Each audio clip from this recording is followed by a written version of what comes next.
for He is a faithful God. Thank you, Kilele Sifa Voices.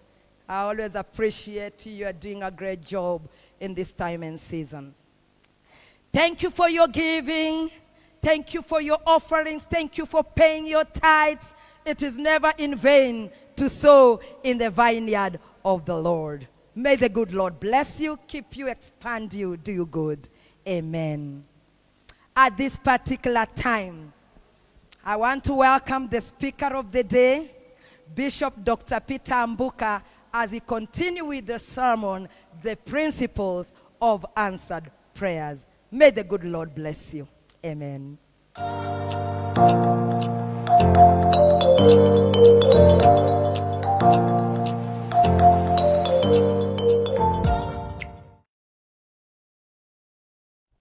Amen. Hallelujah. Amen. Thank you, Jesus. Asante sana Yesu. Hallelujah. Hallelujah. We are having church here today. Tuko na kanisa hapa siku ya leo. God is being worshipped here today. Mungu anaabudiwa hapa siku Whether the ya leo. devil likes it or not, Tani apende asipende. we are having church wherever you are viewing us Tuko from. kanisa mahali kokote unapotazamia. Thank you very much, Kilele Sifa Voices, Asante sana Kilele Sifa Voices. for such a wonderful time of praise and worship. Wakati mwema wa kusifu na pia kuabudu. You have been a blessing to us. Umekuwa baraka And kwetu. I believe where you are watching us from, you've been blessed. Naamini kokote unapotazamia Let umebarikiwa. nothing put you down. Usikubali chochote kikushushe chini. Worshiping God. Unapomwabudu Continue Mungu. worshiping Him. Endelea kumwabudu. Continue praising Him. Endelea No kumsifu. matter what the devil does, Bila kujali it chochote does not ambacho matter anafanya. what Corona is saying, Haijalishi corona but we inasema will nini. worship God Tutamwabudu Mungu and praise Him na kumsifu because He's worthy of praise and maana worship. anastahili sifa na pia kuabudiwa. Amen. Amen. So today we want to continue with part 2 of the message I started last Sunday, Tuendelea sehemu ya pili ujumbe ambao nilianza Jumapili iliyopita, which I entitled Principles of Answered Prayers. ambao niliupa kichwa kanuni za maombi yanayojibiwa. And we were reading from the book of Matthew chapter 7, Kwa soma kitabu cha Mathayo mlango wa 7. beginning from verse 7 to 11. Kuanzia mstari wa 7 hadi 11. So please stand together with me in the book of Matthew chapter 7, Basi geuka nami kitabu cha Mathayo mlango wa 7. beginning from verse 7 up to 11. Kuanzia mstari wa 7 hadi 11. And this is what the Bible says. Neno la Mungu linasema hivi. Ask and it will be given to you. Seek and you will find. Knock and the door will be opened to you. For everyone who asks receives. The one who seeks finds. And the one who knocks, the door will be opened. Ombeni nanyi mtapewa, tafuteni mtaona, bisheni nanyi mtafunguliwa. Kwa maana kila aombaye hupokea, naye atafutaye huona, naye abishaye atafunguliwa. Which of you, if your son asks for bread, will give him a stone? Or if he asks for a fish, will give him a snake? If you then, though you are evil, know how to give good gifts to your children, how much more will your Father in heaven give good gifts to those who ask him? Au kuna mtu yupi kwenu ambaye mwanawe akimwomba mkate atampa jiwe, au akiomba samaki atampa nyoka? Basi kuwa nyinyi mlio waovu mnajua kuwapa watoto wenu vipawa vyema, je, si zaidi sana baba yenu aliye mbinguni atawapa mema wao wamuombao? May the Lord bless his holy word. Bwana alibariki neno lake takatifu. Principles of answered prayers. Kanuni za maombi ambayo yanajibiwa. So last week we saw what principles are. Tuliona kanuni ni nini Jumapili iliyopita. And we said principles are laid down rules that are true through all generations. Sema kwamba kanuni ni sheria ambazo zimewekwa ambazo zina ukweli katika vizazi vyote. If you abide with them, ukiweza kuzishika hizi kanuni they sheria, will give you the results they claim to give. Zitakupa matokeo ambazo zinadai kwamba ziko nayo. And we saw that principles form the foundation of any truth that you come upon. Sema kwamba pia kanuni hutengeneza msingi ya ukweli wote ambao tunakutana nao. So when we are speaking about principles of answered prayers, napozungumza kuhusu kanuni za maombi ambayo yanajibiwa, if you follow them, kuweza kufuata, if you obey them, kuweza kutii, your prayers will be answered. maombi yako yatapata kujibiwa. We also saw what was prayer. Pia tukaangalia maombi ni nini. And we saw that prayer is communication between two parties. That is you and God. Sema maombi ni mawasiliano kati ya watu watu wawili kati yako wewe na Mungu. Prayer is asking God and God giving it to Basi you. ni kumwomba Mungu naye Mungu kuweza kukupa. We also saw prayer is a means of intervention. Tukaona pia maombi ndi njia ya Mungu kuingilia Asking kati. God to intervene on your behalf and on behalf of others. Muomba Mungu aingilie kati kwa niaba yako na pia kwa niaba ya wengine. It is a weapon to resist the enemy, and in this case the enemy is the devil and his sicknesses. Basi ni silaha ya kumzuia shetani, na katika jambo hili adui wetu ni It shetani. is a key that unlocks every closed door. Basi ni funguo ambao hufungua kila mlango uliofungwa. We also saw it is not a religious act, Kuona pia sio tendo ambao ni la kidini, but it is an act of faith. lakini tendo la imani. Then we asked ourselves, why should we pray? And yet God is all powerful. Tukajuza ni kwa nini tuombe na Mungu ana nguvu zote. We saw that it is because God has commanded us to pray in his word. Kuona Mungu ametuamuru tuombe katika neno lake. And God will do nothing here on earth until we pray. Naye Mungu hatolitenda lolote hapa duniani hadi tufike mahali pa kuomba. Because God gave the dominion of the earth to man. Maana Mungu alimpa mwanadamu utawala wa The dunia. devil cannot do anything here on earth without man permitting him. Shetani hawezi kulifanya lolote hapa duniani isipokuwa mwanadamu amruhusu. And God will do nothing here on earth unless man asks him to do. Na pia Mungu hatalifanya lolote hapa duniani isipokuwa mwanadamu amuombe We alitende. also saw prayer is God's way for Christians to have what he has promised them. Kuona pia maombi ndio njia ambao Wakristo hupata kile ambacho Mungu amewaahidi. Number 3, we saw that prayer is the only avenue to get out of trouble. Tukaona pia ndio njia pekee kujiondoa katika shida. If you are in trouble, Uko katika shida if yoyote, you are in problems, uko katika matatizo, the only way to get out of them njia pekee ya kuepuka is to petition ni God. kuweza kusali mbele za And God Mungu. will take you out of your trouble. Naye Mungu atakuondoa katika shida Number 4, zako. we saw that prayer is the only way to activate the power of the Holy Spirit in our lives. Tukaona pia ndio njia pekee kufanyisha kazi nguvu za Roho Mtakatifu katika maisha When yetu. Jesus went back to heaven, Wakati Yesu alienda he mbinguni, said, I will not leave you as orphans. akasema sitomuacha mkuwa I will send mayatima, you another helper, nitawatumieni msaidizi the Holy mwingine, Spirit. Roho Mtakatifu. It is the Holy Spirit that empowers us. Roho Mtakatifu anayetutia It is the nguvu. Holy Spirit who gives us victory over sin and over sicknesses. Yeye ambaye anatupatia ushindi juu ya shetani na But pia the only magonjwa. way you can have the Holy Spirit working in you and for you Na njia pekee ambayo unaweza mpata Roho Mtakatifu akifanya kazi ndani yako na pia na wewe. the only way you can activate that power of the Holy Spirit Njia pekee ya kufanyisha kazi hizi nguvu za Roho Mtakatifu is through prayers. ni kupitia maombi. And then finally, number 5, we saw that prayers, it's God's way of saving those who call to him. It's God's way of saving those who call on him. Basi ni njia ya pekee ya kuokoa wale ambao wanamuitia Mungu. Romans chapter 10 verse 13 says, Warumi 10:13 nasema hivi: everyone who calls on the name of the Lord will be saved. yule ambaye anaitia jina la Bwana ataokolewa. So when you call on God Unapomuitia Mungu in your prayers, katika maombi yako, he will save you. He atakuokoa, will set you free. atakuokoa, He will heal you. He atakuponya, will deliver you atakukomboa from whatever situation you are in. katika hali yoyote ile ambayo uko ndani yake. So today I want us to begin with principle number 1 of answered Leo prayers. nataka tuangalie kanuni ya kwanza ya maombi ambayo anajibiwa. And the principle says this: Na kanuni nasema hivi: for your prayers to be answered, kwa maombi yako kupata jawabu, you must combine them with faith. lazima uunganishe maombi yako na imani. You must combine your prayers with faith. Lazima uunganishe maombi yako na imani. Hebrews chapter 11 and verse 6 says, Ibrania 11 na mstari wa 6 unasema hivi: and without faith na bila kuwa na it is imani impossible to please God, haiwezekani kumpendeza Mungu. because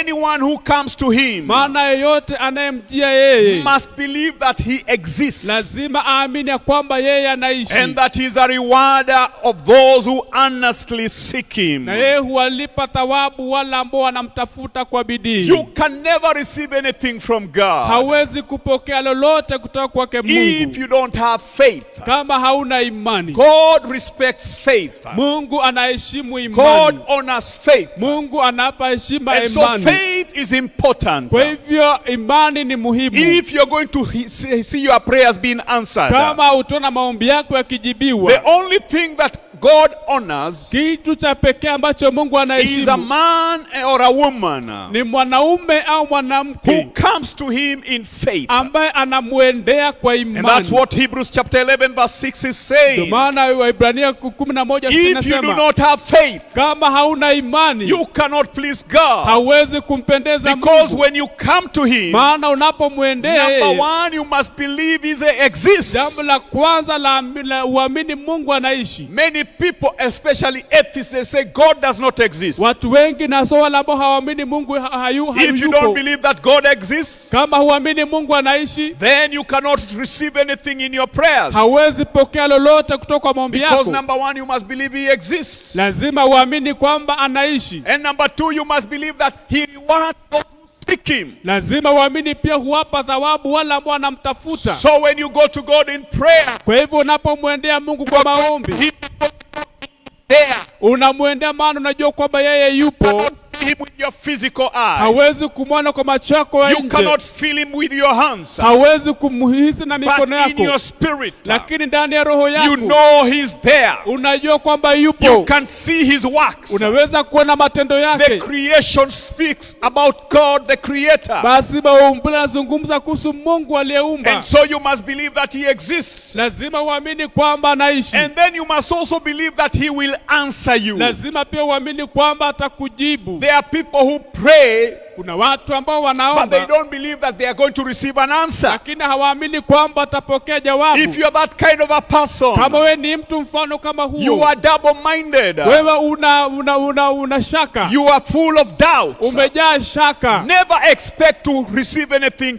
in answer to your prayers. usitarajie lolote kama jawabu la maombi Now, yako. what is faith? Je, imani ni What nini? is faith? Imani ni nini?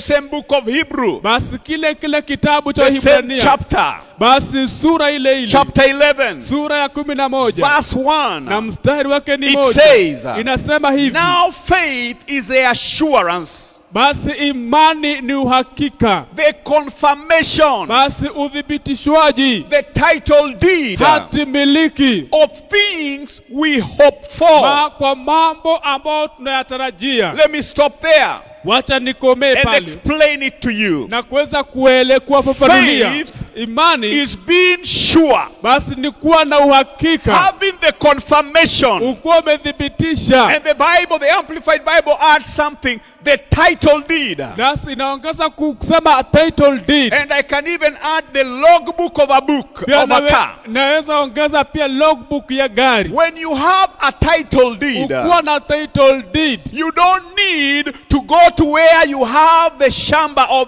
the plot, the parcel of land, hauhitaji kwenda mahali shamba lako lipo to prove that you have that land. kuthibitisha kwamba uko na lile If you shamba. have the title deed, Ukuwa na title the deed, title deed is a proof basi title deed ni uthibitisho that you have a parcel of land somewhere. kwamba una kipande cha ardhi mahali fulani. And that is what faith Na is. hivyo ndivyo imani ilivyo. Faith is that title Imani ni hiyo title that proves that you are healed, inathibitisha kwamba wewe umepona. that proves that your provision has been met with. Inamaanisha kwamba hitaji yako amekutana So nayo. faith is the assurance, Basi imani ni ule uhakika the confirmation, na pia the kuthibitishwa title deed na title deed of things we hope for, ya mambo ambayo tunatarajia, things we are believing God to do for us, mambo ambayo tunamwaminia Mungu atutendee, being the proof of things we do not see, na pia thibitisho ya mambo ambayo hatuyaoni, those things that we cannot see. mambo ambayo hatuwezi You kuyaona. are praying for God to heal you. Unamwomba Mungu akuponye. You have not yet received your healing, Haujapokea uponyaji wako, but you have hope that you are healed. lakini una matarajio kwamba wewe You have the umepona. proof because by the stripes of Jesus we are healed. Unathibitisha maana kupitia kwa mapigo Oh, ya Church of Jesus Christ, kanisa la Yesu Kristo, Church of Kenya, kanisa la Kenya, at this time we are facing this pandemic. wakati huu wa janga It is time for us to begin ni walking by wakati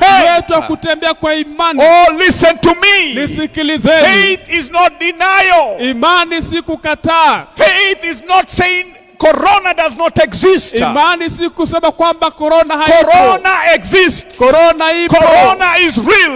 But listen to me. The healing that Jesus got for us on the cross, uponyaji ambao Yesu alitupatia pale msalabani, it is also real. pia upo. The protection of the blood of Basi ulinzi wa damu ya Jesus, it is Yesu also real. pia nao ni wa kweli. Listen to me, saint of God. Sikiliza mteule wa Mungu. It is possible for you Inawezekana to walk kwako in the streets of Nairobi, kutembea katika to barabara za walk in the Nairobi, streets of Mombasa, kutembea katika barabara where za Mombasa, coronavirus is everywhere, mahali kuna to virusi vya enter those corona, matatus, kuingia katika zile where there is matatu, no social distance, mahali hakuna to go social to the distance, supermarket, kwenda kwa where supermarket, everybody is touching everything. mahali kila mtu It is atafuta possible kitu. to go through all those things Inawezekana upitie and mambo have the yote protection of na uwe Jesus na ulinzi wa Yesu against corona. kinyume na By corona. faith, Kwa it imani. is the high time you begin saying, Wakati uanze I am kusema, protected. nimelindwa. The blood of Damu Jesus, ya Yesu it covers me inanifunika from infection by corona. kutokana na virusi vya In corona. Jesus' name. Katika jina la Yesu. Having proof, Kuwa na thibitisho, having the conviction basi kuwa na ule ushawishi that those things you are believing God for, kwamba yale mambo ambayo unamwaminia Mungu they shall come to pass. yatapata kutimia. I'm a man who believes in faith. Mimi ni mtu ambaye ninaamini katika imani. I believe in faith. Ninaamini katika I'm a imani. man of faith. Mimi ni mtu wa imani. I've seen God doing great things in my life Nimeona Mungu akifanya mambo makubwa katika maisha because yangu. of faith. Ni kwa sababu ya imani. I remember one day, Nakumbuka siku moja many years ago, miaka mingi iliyopita, I was a young man nilikuwa ni kijana mdogo in my early 20s. katika miaka yangu ya 20 pale. We went for a mission Tukaenda katika mission in a place called Taita, mahali panaitwa Taita. the Taita Hills. Kuele katika milima ya You go Taita. past Wundanyi town, Unapita Undanyi town, up the mountain. kule juu You go milimani. past a town called Weruga, Unapita mahali panaitwa Weruga. and we went on top of the mountain Tukaenda tukakuwa juu ya mlima for a mission. kwa ajili ya mission. We went there on Friday. We left Nairobi on Friday morning. Tulitoka hapa Nairobi ya Jumaa asubuhi. We were with my youth, our youth chairman at that time. He's called Mwakisha Mwatika from Taita. Basi tulikuwa na youth chairman aliyeitwa Mwakisha Mwatita kutoka Taita. He's now with Winners Chapel here in Nairobi. Basi anafanya kazi na Winners Chapel hapa Nairobi. And we were also with the firstborn son of Dedan Kimathi, the freedom fighter. Na pia tulikuwa na mwana wa kwanza wa Dedan Kimathi. He's now deceased, Sasa ameaga. Washiori. Washiori. And we went for a mission there. Tukaenda kwa mission pale. We took a bus. Tukachukua basi. And we arrived in Wundanyi in Taita in the evening. Tukafika Taita wakati wa jioni. On Friday there was a funeral in that area. Basi Jumaa kulikuwa na mazishi katika lile eneo. We went and preached there. Tukaenda tukahubiri pale. On Saturday morning Jumamosi asubuhi there were some few meetings in the area. kulikuwa na mikutano fulani. We went and preached there. Tukaenda tukahubiri kule. Then on Sunday very early in the morning, Basi Jumapili asubuhi na mapema we woke up. tukaamka. There was a church on the other side of the hill. Kulikuwepo na kanisa upande ule mwingine wa And you mlima. know, in that area, Najua katika lile eneo in the morning, asubuhi matatus would leave their, where the drivers were sleeping up the mountain, basi matatu ziko natoka mahali madriver wanalala kule juu ya milima and they would go down. na nashuka kule So chini. if you wanted to go up, Ukitaka kwenda juu there were no matatus going up. hakuna matatu za Because kwenda most of juu. the matatus, Maana matatu they would nyingi leave in the morning, nilikuwa natoka asubuhi go to Wundanyi, kwenda and Undanyi, then they would play the Wundanyi Voi route the whole day. alafu watatembea ile route ya Undanyi Voi usiku And then in mzima, the evening, alafu kisha baadaye that's when jioni they would go back to where they are sleeping. ndio wanarudi mahali wanalala. So if you wanted to go up, Kama ungelipenda there was kukwea no matatu. kulikuwa hakuna So matatu. we walked for 2 Kwa hours, hivyo tukatembea masaa mawili and we arrived in that church. na tukafika kwa ile kanisa. By the time we were arriving, it was around 11. Tukifika ilikuwa kama saa 5 hivi. And after that, we preached Baada hiyo tukahubiri in the service. kwa ibada, And in the afternoon, na wakati wa dhuhuri we had a fundraiser. tukawa na mchango wa They fedha. wanted to build the church. Wataka kujenga kanisa And we were the guests of honor. na tulikuwa ndio wageni waheshimiwa. And so after the fundraiser Baada ya ule mchango wa pesa and fellowship, na ushirika, by the time we were ending the meeting, tulipokuwa tunatamatisha ule mkutano, it was around 5. ilikuwa kama saa 11. Now remember, Nakumbuka in that area, katika lile in eneo the evening, wakati wa there are jioni no matatus that go to Wundanyi. hakuna matatu zinaenda Undanyi, They only come up. zinakuja tu, And we have to go to na Wundanyi. ilibidi tuende Undanyi, And so na kwa we had to hivyo walk. ilibidi tutembee. We walked for 3 hours. Tukatembea kwa masaa mawili, 3 hours masaa matatu on foot. kwa miguu. We walked Tukatembea, and walked tukatembea, and walked tukatembea until our feet got blisters. hadi miguu yetu ikaanza kufura. Let me tell you something. Wacha nikwambie kitu, It was not easy. haikuwa rahisi. My feet were paining me. Basi miguu yangu ilikuwa inauma. We arrived in Wundanyi at 7. Tukafika Undanyi saa 1. By the grace of God, we caught matatus that were going back to Voi. Kwa neema ya Mungu tukapata matatu ambazo zilikuwa zinaenda By the time we reach Voi, it is around 8. Tukifika Voi ilikuwa kama saa 2 And it is on Sunday evening. na ni Jumapili We went to jioni. look for a bus to come to Nairobi Tukaenda kutafuta basi ya kuja Nairobi because we needed to be in the office in the morning. maana tulihitajika kuwa ofisini asubuhi. At that time, we were all working. Sote tulikuwa tunafanya kazi. Mwakisha and Kimathi son, they were working with the government. Basi Mwakisha na mwana wa Kimathi walikuwa wanafanya kazi ya And I serikali. was working for an Indian here in town. Mimi nilikuwa nafanyia Muhindi hapa town. And so we went to the bus stop. Tukaenda katika eneo la kuegesha magari. All the buses were booked. Magari yote yalikuwa There were yamebukiwa. no buses. Hakukuwepo na basi. So as we are stranded there, Tulikuwa tumechanganyikiwa it is now pale. going to 9. Basi inaelekea saa We don't know 3. how we are going to go to Nairobi. Hatujui tuendaje Nairobi. A woman came. Mwanamke fulani She was akaja. dropped by a matatu. Akaletwa na matatu. She was carrying a child in her back, Alikuwa mbeba mtoto and she had 2 children, na alikuwa na watoto small wawili. children holding them. Alikuwa amemshika And she had a lot of luggages. na alikuwa na mizigo mingi sana.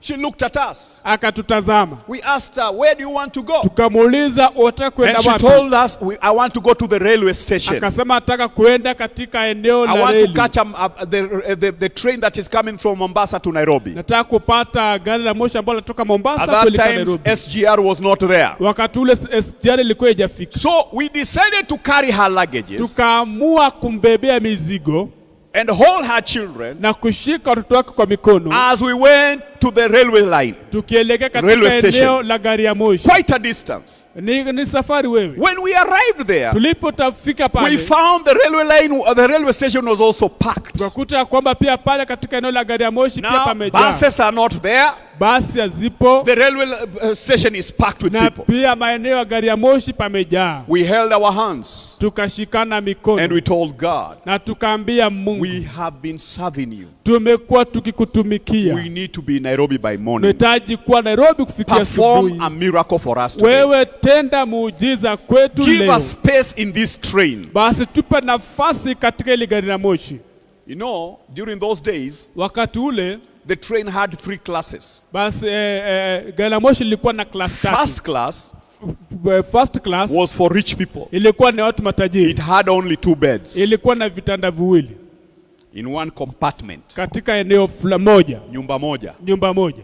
Second class, Second class it was for middle class people. ilikuwa ni watu wa kiwango cha katikati. It used to have 3 beds. Ilikuwa na vitanda vitatu. And then there was third class. Alafu kulikuwa na third You class. did not want to travel with third class. Haungependa kusafiri na third class. It used to be packed. Ilikuwa inajaa. Children crying. Watoto wanalia. No air condition. Hakuna People mali ya hewa. eating. Watu wanakula. So we told God, Tukaambia Mungu we want to go with second class. tungependa kuona na second class. So we went to the station master Tukaenda kwa ule station master where they were doing the ticketing. mahali walikuwa wanapeana tiketi. And we told them, Tukamwambia we want to book ticket tungelipenda kubook ticket for 3 people. ya watu watatu. The station master told us, Yule station master you are akatuambia too late. nyinyi You see mmechelewa. all these people? Unaona hawa watu wote they are waiting for booking. wanangojea kubuku pia. I don't know how many spaces are remaining, Sijui kumesalia nafasi za but watu even these ngapi, ones here, lakini hata they are hao waiting for what you are asking for. wanangojea kile ambacho There mnasubiri. were Indians there. Walikuwa ni Wahindi There pale, were white people there. walikuwa wazungu pale. So we went and sat somewhere. Tukaenda tukakaa mahali, The train came. gari la moshi likaja. Now remember, Kumbuka second class, second class, all the compartments, basi nyumba zote they only have 6 beds. zina vitanda 6. First class, First class 2 beds. vitanda viwili. As we are seated there, Tuko tumekaa pale, when the train came, wakati gari la moshi those lilikuja, who were standing there, the Indians and the Wazungus, wale ambao walikuwa wamesimama pale, Wahindi na pia they wazungu, rushed to the window of the ticket man. wakakimbia katika yule mtu wa kupeana tikiti, And then somebody came, na mtu fulani akaja. a worker from the train that had just come, Basi mfanyikazi katika ile gari moshi ambalo and lilikuwa whispered limefika, something in his ear. na akasema kitu katika masikio yake. Do you know what the person who was issuing tickets said? Unajua yule ambaye alikuwa anaandika tikiti alisema nini? He shouted and said, Akapaza sauti akasema, where are the 3 people wale watu watatu wako wapi who are looking for space for 3 people? ambao walikuwa wanatafuta nafasi ya watu watatu? We looked at each other. Tukaangaliana. The station master told him, Yule station master leave akamwambia, them alone. achana nao, I have people niko na watu who have already given me money. ambao tayari wamenipatia pesa. Corruption. Ufisadi yani. The issue of the ticket shouted again. Yule mtu kupenda tikiti No, akasema no, tena, no, no. hapana, There hapana. were 3 people Kulikuwepo na watu who watatu wanted 3 spaces. ambao walitaka nafasi Where ya watu are you? watatu. Je, mu We wapi? stood up on our feet. Tukasimama kwa We miguu rushed to the yetu, window. tukakimbia We gave him the money for the ticket. tukapeana pesa tiketi. When we entered that train, Tulipoingia katika ile gari ya moshi, to our surprise, kwa kumshangao wetu, that particular coach hiyo kocha ambayo tulikuwa used to have a room ilikuwepo na chumba that had only 3 beds. ambayo ilikuwa na vitanda vitatu. That is a miracle God performed. Huo ndio muujiza ambao Mungu alifanya. We entered, Tukaingia, we washed our faces, tukanawa nyuso we zetu, slept because we were tired. tukalala ambao tulikuwa tumechoka. At 7, Saa 1 we were in Nairobi railway station. tulikuwa Nairobi We railway washed station. our faces, Tukanawa nyuso we put zetu, on our suits, tukavaa suti zetu and we went to work. na tukaenda That kazini. is what faith can do. Hiyo ndio imani I inaweza can tell fanya. you stories Naweza kuambia ni of hadithi how faith au vile has taken imani me in difficult situations. imenipeleka katika hali How ngumu, God has performed miracles. vile Mungu amefanya Because if miujiza. you come to God Maana ukimjia and Mungu you pray, na umwombe, you must have faith. lazima uwe na imani. Simply put, Ikiwekwa kwa njia ya urahisi, what is faith? imani ni nini? Faith Imani is believing and putting your trust in God and His Word. basi ni kuamini na kuweka imani yako katika Mungu na neno lake. Believing and putting your trust in God and His Word. Basi kuamini na kuweka tumaini lako kwa Mungu na Today, neno lake. I don't know what you are going through. Sijui leo unapitia nini. I don't know what you need from Sijui God. unahitaji nini kutoka kwa But will you Mungu. put your faith? Lakini kuweka Will you imani put your yako. trust? Je, utaweka Will you tumaini believe lako? Je, God? utamwamini Will you believe in Mungu? His Je, Word? utaamini Because neno God lake? is not a son of Maana man Mungu si mwanadamu that He should lie. kwamba nene uongo. Why is faith important? Ni kwa nini imani ni muhimu? Why is faith Ni important? kwa nini imani ni muhimu? Number 1, Jambo la kwanza, without faith, bila imani it is impossible to please ni God. gumu kumpendeza Mungu. We've read it in Hebrews chapter 11 verse 6. Soma kitabu cha Ibrania 11:6. So faith is important when you approach God. Kwa hivyo imani ni muhimu unapomsogea Number 2, Mungu. Jambo la pili, God honors faith. Mungu anaheshimu imani. God honors faith. Mungu anaheshimu Matthew imani. 15:28. Kitabu cha Mathayo 15:28. Jesus said to that woman, Yesu akamwambia yule the Canaanite woman, yule mwanamke Mkananayo, you have great faith. una imani kuu, Your request is granted. ombi lako limetimia. And her daughter was healed at that moment. Na binti yake akaponywa asubuhi. When Jesus saw the faith of this Canaanite woman, Wakati Yesu aliona imani ya huyu mwanamke who Mkananayo could not give give up. ambaye hangekata tamaa Even when she was being ignored, hata wakati alikuwa Jesus anapuuzwa. honored her faith. Yesu akaheshimu imani Because yake. God honors faith. Maana Mungu Number anaheshimu 3, imani. Jambo la tatu, why is faith ni important? kwa nini imani ni muhimu? Because God commands us to have faith. Maana Mungu ametuamuru tuwe na imani. He commands us to have faith. Anatuamuru tuwe na imani. John chapter 20 and verse 27. Kitabu cha Yohana 20 na 27. Then he said to Thomas, Akamwambia Tomaso, put your finger here. weka kidole chako See hapo. my hands. Uone mikono yangu. Reach out your hand Weka mikono and yako put it into my side. na uweke katika kifua changu. Stop doubting Acha kuwa na shaka and believe. na uamini. That is a command. Hiyo ni amri. And today God is telling Na you, leo Mungu anakuambia whatever you are believing for, chochote ambacho stop unaamini, doubting it acha kuwa na shaka and believe. na uamini. Because the Bible says, Maana Bible when you inasema ask, unapoomba you must believe and not doubt. lazima uamini bila kuwa na shaka. Because anyone who doubts Maana yote anayekuwa na is shaka like the wave of the ni sea, kama mawimbi ya bahari blown and tossed by the wind. ikiyumbishwa juu na That chini. person Huyo should mtu not expect to receive anything from the Lord. asitarajie lolote kutoka kwake Mungu. So if you are going to receive anything from God, Kama utapokea lolote you need kutoka to kwa cast Mungu, away your doubts. lazima uondoe shaka. Believe God. Uamini Because Mungu. God commands us to have faith. Maana Mungu anatuamuru tuwe na Why imani. is faith important? Kwa nini imani ni muhimu? Because unbelief is a sin. Maana kutoamini ni dhambi. Unbelief is a sin. Kutoamini ni dhambi. Hebrews chapter 3, Kitabu cha Waebrania mlango wa verse 3 12 and verse 19. mstari wa 12 na mstari wa The 19. Bible says, Bible inasema, see to it, brothers and sisters, basi tazameni ndugu zangu na dada that yetu, none of you has a sinful and believing heart kwamba mmoja wenyu ana moyo ambao ni wa dhambi, ambao that huamini, turns away from the living God. ambaye anamgeukia Mungu anayeishi. And so we see that they were not able to enter Tunaona kwamba hawakuweza kuingia because of their unbelief. ni kwa ajili ya kutoamini So when kwao. you don't have faith Kama hauna and imani you are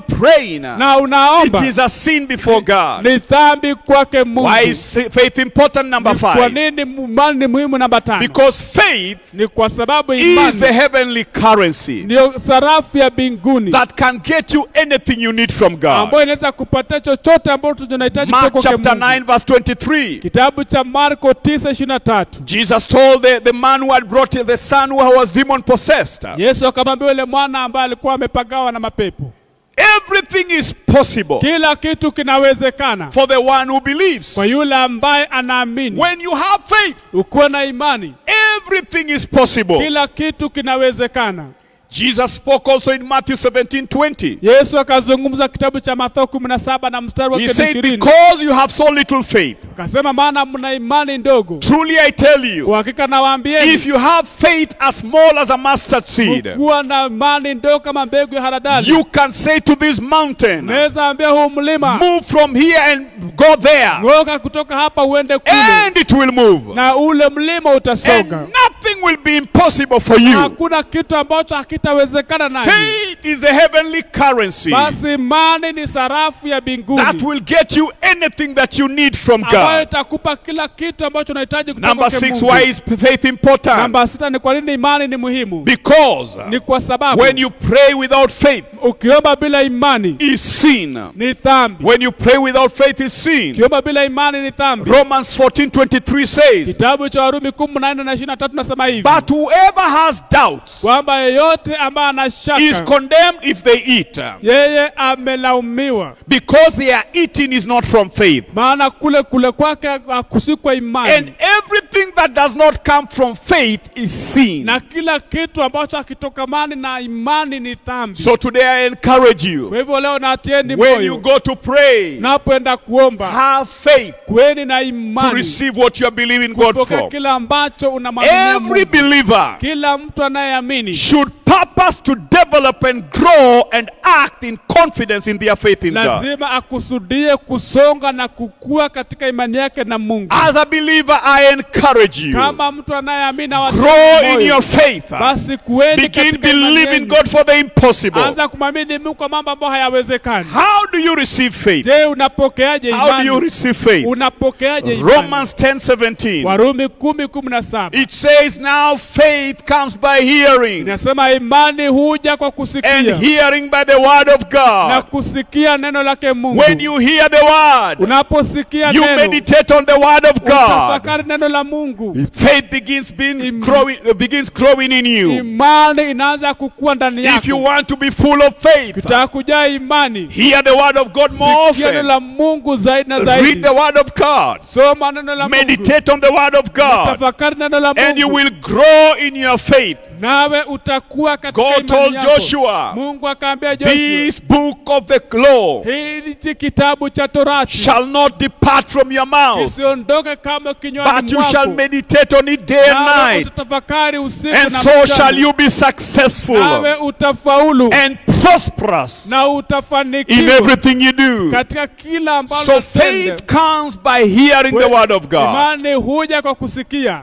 As I finish, Na apofikia tamati, I want to give you the story of Jesus nataka kukupatia hadithi ya Yesu Kristo when he used faith alipotumia imani to resurrect Lazarus. kufufua Lazaro. He prayed Aliomba and he resurrected Lazarus. na akamfufua Lazaro. In verse number 42, Katika no, 41 mstari wa 41 of John 11, wa kitabu cha Yohana 11, Jesus went to the grave. Yesu akaenda katika kaburi.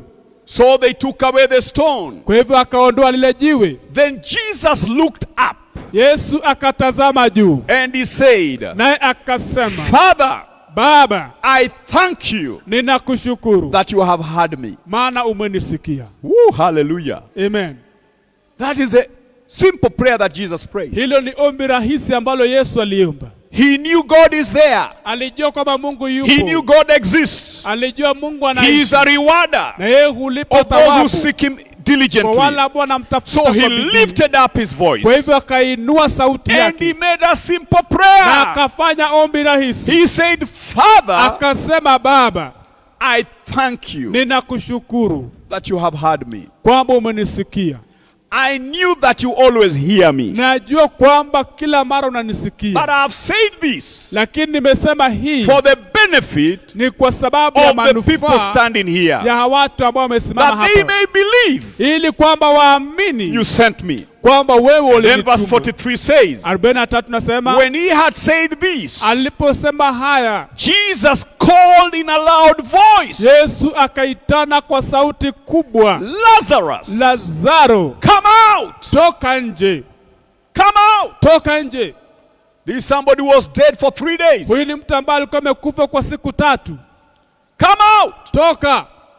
And the dead man came out. Na yule mtu aliyekuwa amekufa akatoka. His hands and feet wrapped with strips of linen. Basi mikono yake ikiwa imefungwa kwa And zambarau. Jesus said to them, Yesu akawaambia, take off the grave clothes and let him go. basi ondoweni nguo zote za wafu na muacheni aende. I believe it is a high time. Ninaamini ni wakati mwafaka. People whose businesses have died. Watu ambao biashara zao People whose zimekufa. families have died. Watu ambao familia zao People who are in zimekufa. sickness. Watu ambao katika It is a high time you hear the voice of Jesus. And by faith, you will come out of the grave that you are in. katika kaburi ulioko ndani. In Jesus' name. Katika jina la Yesu.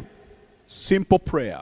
Ombi rahisi. When you pray Unapoomba and you mix it with faith, na uchanganye kwa imani, the result matokeo is an explosion of miracles. basi ni mlipuko wa miujiza. You can walk in miracles Unaweza kutembea katika if you miujiza combine your prayer with faith. kama utaunganisha maombi yako kwa I imani. finish with this. Natamatisha kwa How hili. do you exercise your faith in Je, prayer? unafanyishaje imani yako kupitia kwa How do you maombi? exercise your faith in prayer? Unafanyishaje imani yako kwa maombi? Number 1, Jambo la kwanza, study the word of God. wewe soma neno la Mungu. Learn the word of God. Jifunze neno la Mungu. Study it, Jifunze. because faith comes by hearing. Maana imani huja kwa kusikia. Number 2, Jambo la pili, fully surrender to the leading of the Holy Spirit. basi jitolee katika kwa Roho Mtakatifu. The Bible says, Bible inasema this is the confidence we have. huu ndio ujasiri tulio nao. In John, that is 1 John chapter 5 verse 14. Waraka wa kwanza Yohana mlango wa 5 na mstari wa 14. This is the confidence we have in approaching God. Huu ndio ujasiri tulio nao tunapomwendea That if we Mungu. ask anything according to his will, Kwamba tukiomba lolote kulingana He na hears mapenzi us. yake, anatusikia. and if we know that he hears us, Na tukijua kwamba whatever we anatusikia. ask, we know that we have what we has asked for. Chochote tunapoomba tunajua kwamba tuko na kila The ambacho secret is tumeomba. praying according to the will of God. Basi siri ni kuomba kulingana na mapenzi ya Romans Mungu. chapter 8 verse 26 tells us, Kitabu cha Warumi 8:26 natuambia. in the same way the Spirit helps us in our Basi weaknesses. katika njia ile ile Roho Mtakatifu tusaidia We katika do unyonge not know wetu. what we ought to pray for, Hatujui jinsi tupasavyo but the kuomba. Spirit himself intercedes for us through wordless grounds. Lakini Roho Mtakatifu hutusaidia katika kukua ambao hakuwezi kuelezeka kwa And he maneno. who searches our hearts Na yule anayetafuta mioyo yetu knows the mind of the Spirit, anajua nia ya Roho. because the Spirit intercedes for God's people in accordance with the will of God. Maana Roho Mtakatifu huombea watu wa Mungu kulingana na mapenzi ya Mungu. When you are full of the Holy Spirit Ukuwa wewe umejaa Roho and you Mtakatifu begin praying, na uanze kuomba, because the Holy Spirit knows the will of God, maana Roho Mtakatifu anajua he mapenzi will ya Mungu. pray in accordance to that will, Ataomba kulingana na hayo and mapenzi, you receive your miracle. nawe utapokea muujiza Finally, wako. how do you exercise your faith? Hatimaye unafanyishaje kazi imani yako? By acting by faith on what you are believing for. Kwa kutenda kwa imani kile ambacho unaamini. Take God at his word. Basi mchukue Mungu na neno lake. Hebrews chapter 11 that we have just read, Wahibrania 11 mahali tumesoma. talking about faith. Napozungumza kuhusu When you imani, read verse number 4, unaposoma mstari namba it 4, begins talking about people who did things by faith. inaongea kuhusu watu ambao walifanya mambo kupitia kwa imani. After they had prayed, Baada walikuwa wameomba, they acted by faith. wakatenda The kupitia kwa Bible says, imani. by faith Abel brought to God a better offering than Cain. Biblia inasema kwamba kwa imani Abeli akaleta dhabihu iliyompendeza Mungu kuliko ile ya Kanani. Verse ya 5 Kaini. says, by faith Enoch was taken from this life so that he did not experience death. Sema kwa imani Enoko akachukuliwa katika haya maisha kwamba hakushuhudia kifo. Verse 7 says, by faith Noah, when warned about things not yet seen, in holy fear, built an ark to save his family. Kwa imani nasema kwamba kwa imani Noa kwa kumwogopa Mungu akajenga safina kuweza kuokoa familia yake. Verse 8 says, by faith Abraham, when called to go to a place he would later receive an inheritance, obeyed and went. Biblia inasema kwa imani Abrahamu alipoitwa na Mungu kupokea urithi wake akatii kwa imani. Even though he did not know where he was going. Ingawaje alikuwa hajui anaelekea wapi. So if you are going to see miracles, Kama utaona miujiza, exercise your faith. fanyisha kazi imani yako. Act on what you are believing God to do for you. Tenda kwa kile ambacho unaamini Mungu akufanyie. Take a step of faith. Chukua hatua ya imani. Like Enoch. Kama Enoko. Like Noah. Kama Who Noa built an ark. ambaye alijenga Where safina when there was no rain. wakati hakukuwa na mvua. Like Abraham. Kama Who Abrahamu went to a place. ambaye alienda He did not mahali know. But he hakujua. only had the word of God. Alikuwa tu anena I na will Mungu. give you this place as an Nitakupa inheritance. mahali hapa kama urithi. Act on your faith. Tendea imani, tendea James kazi chapter imani 2 yako. verse 26 says, Nasema hivi, as the body without the spirit is dead, vile ambavyo mwili bila roho umekufa, so faith without deeds is dead. pia imani bila matendo So imekufa. put works Weka matendo in your faith.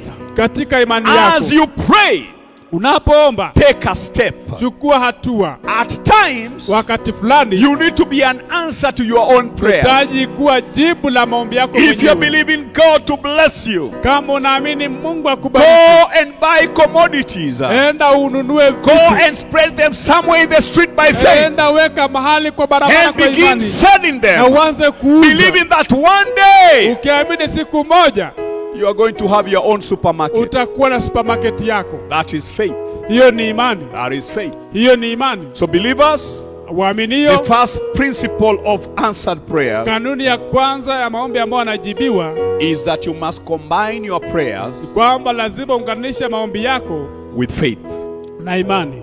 And faith comes by hearing, na imani huja kwa kusikia, and hearing the word of God. na kusikia neno la As we Mungu. conclude this service, Napofikia mwisho wa ibada you hii, might be there labda uko pale, and you don't know Jesus as your personal haumjui Savior. Yesu kama mwokozi wa You maisha don't know yako. what we are talking about. Haujui tunaongea kuhusu nini. You don't know how to have faith. Haujui jinsi ya kuwa na The imani. first step to having that faith Basi hatua ya kwanza kupata hii imani is putting your trust in the Lord ni Jesus, kuweka tumaini lako kwa Bwana giving Yesu, your lives to Him pia na maisha yako kwake so that yeye, He can change you. ili kwamba I want to akubadilishe. pray with you. Ningependa kuomba na If you are wewe, saying, man of God, kama nasema mtu wa I Mungu, need to know this Jesus, nahitaji kumjua huyu I want you Yesu, to pray this, to repeat this prayer after me. ningependa urudie ili ombe Say, nyumbani. Lord Jesus, Sema, Bwana Yesu, I've heard your word. nimesikia neno lako, I'm putting my faith in you. naweka imani yangu I kwako, believe in you, ninakuamini wewe, that you came kwamba and you ulikuja died for my na sins. ukafa kwa ajili ya dhambi Save zangu. me today, Niokoe siku ya because your leo, word says, maana neno lako linasema anyone who calls upon your name yote atakalitia jina will lako be saved. yeye ataokolewa. Save me today. Niokoe leo, Forgive me my sins. samehe dhambi zangu, Change my life. badilisha maisha yangu. I believe from today Ninaamini kutoka leo I am born again. nimeokoka, I'm a child of God. mimi ni mwana wa In Mungu, Jesus' name. katika jina la Yesu. Amen. Amen. If you prayed that prayer,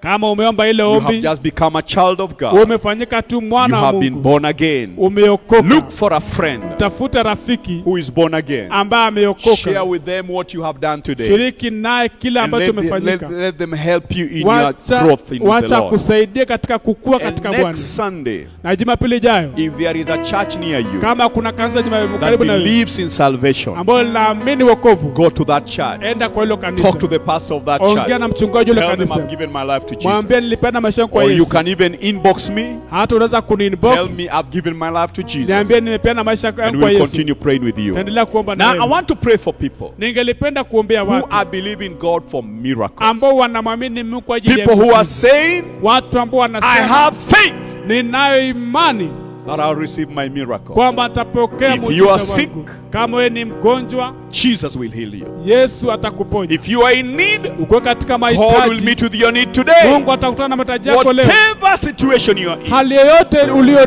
want ndani you to yake, put your faith in God. nataka weka imani yako kwa Just Mungu. close your eyes Funga tu macho yako as I pray for you. napo kuombea. Lift your faith to God. Inua imani yako kwake Mungu. Right now for 1 minute, Sasa hivi kwa dakika moja, tell God what you want Him to do for you. mwambie Mungu Just akufanyie speak it nini. out. Wewe zungumza, Just talk to Him. zungumza naye. Tell Him now. Mwambie sasa hivi, If it is healing, kama ni tell Him, uponyaji, heal me now. mwambie niponye sasa. If it is meeting your need, Kama ni kukutana na mention mahitaji that yako, need before Him. taja ile uhitaji mbele If you zake. need His peace, Hitaji tell Him, amani yake. Jesus, I need your Mwambie peace. Yesu nahitaji amani Oh, yako. thank you, Jesus. Asante Yesu. Thank you, Jesus. Asante Yesu. Thank you, Jesus. Asante Yesu. Thank you, Jesus. Asante Yesu. Let me pray for you now. Kuombea sasa. Father, in Jesus' name, Baba, katika jina la I Yesu, pray for every person who has heard me naombea kila ambaye amenisikiliza, as they lift up their faith wanapoinua imani zao and put it in you. na kuweka ndani May yako, you honor their faith now. ukaheshimu imani In zao Jesus' name, katika jina la I pray for Yesu. the sick.